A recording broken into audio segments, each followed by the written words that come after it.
Hello, ladies and gentlemen, and welcome once again to our virtual classroom. Today we have another short lesson, this time dealing with dividing integers. And so here are our notes for today. This is our 20-second, these are our 20-second, is our 20-second notes. I don't know. Anyways, and yes, we're dealing with the division of integers. Integers being, again, numbers without a decimal value, and we're dealing with positive and negative numbers. But again, no decimal value, just for simplicity's sake. And yes, today's assignment is only two numbers, technically, number 10 and number 16, both of which have multiple parts, but it's still not that many problems.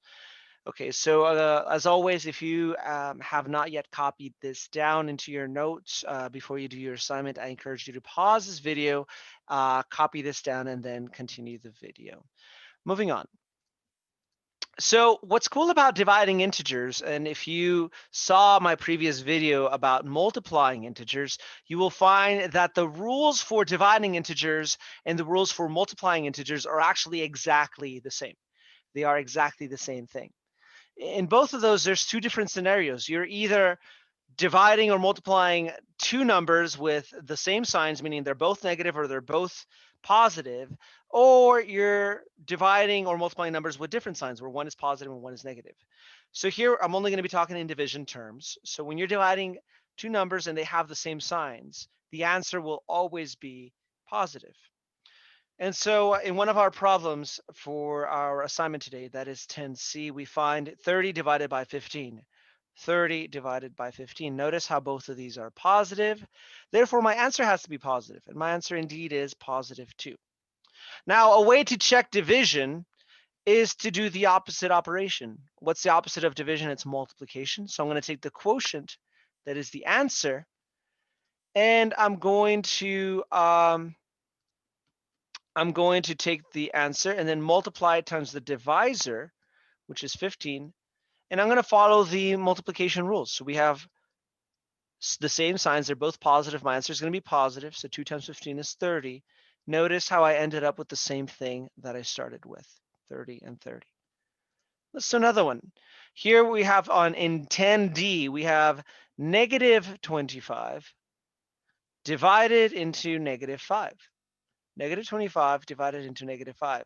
So even though they're both negative, they have the same sign. Therefore, my answer is going to be positive, and my answer indeed is positive 5. Now let's check that using division. So I'm going to start off with the quotient. I'm going to start off with the answer. 5. I'm going to multiply it times the divisor, which in this case is negative 5. And let's follow the multiplication rules. Notice how we have different signs. We have a positive and a negative. Therefore, my answer is going to be negative. And 5 times 5 is 25, so it would be negative 25. Notice how that's the exact same number that I started with, negative 25. So it works out, it checks out. So if we have different signs, the answer is going to be negative. So we have 10A, that is our first problem in our assignment today. We have negative 15 divided by positive 3. They have different signs. Even before I work that out, I know my answer is going to be negative. Negative 15 divided by positive 3 is going to give me negative 5. And let's see if the multiplication checks out. So the quotient is negative 5 times the divisor, which is positive 3. We have different signs. Therefore, the answer should be negative, and 5 times 3 is 15. Notice how that is the same number that I began with. Okay, cool. And here we have 24, which is positive, divided by negative 6, which is negative. Different signs, my answer is going to be negative. That's going to be negative 4. And again, if you use multiplication, you will see that the math is consistent. The math checks out. We have negative 4 times negative 6. Both are negative. Therefore, my answer is going to be positive. 4 times 6 is 24. It is the exact same number that I started with. A quick note on what I'm doing here to check my answers. I'm using the inverse operation, which is the opposite operation. So the inverse of subtraction is addition, the inverse of addition is subtraction. In that same way, the opposite or the inverse of multiplication is division. So in order to check my multiplication, I use a division problem. In order to check my division, I use a multiplication problem. These are opposite operations. They are inverses of each other. So you can see that whenever you multiply any two numbers together, for example, here I multiplied 3 times 5, which gives me 15.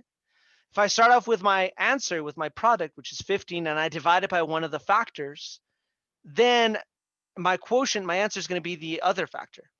So 15 divided by 3 gives me the other factor, which is 5. 15 divided by 5 gives me the other factor, which is 3. Even if I'm dealing with integers, it still works out.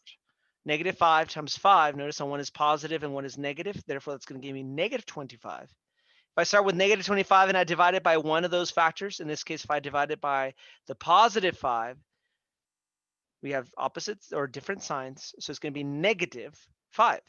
Now, if I divide negative 25 by negative 5, now they are both negative, therefore it's going to give me positive 5. That is the missing factor. So it works out mathematically.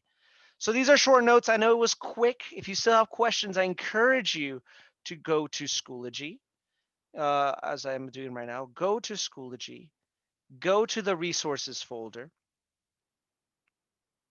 which is the green one, and go down to the one that is labeled the same as the notes for today, which is 22 dividing integers, or yesterday's 21, which is multiplying integers, in order to get a different perspective as to how to multiply and divide integers.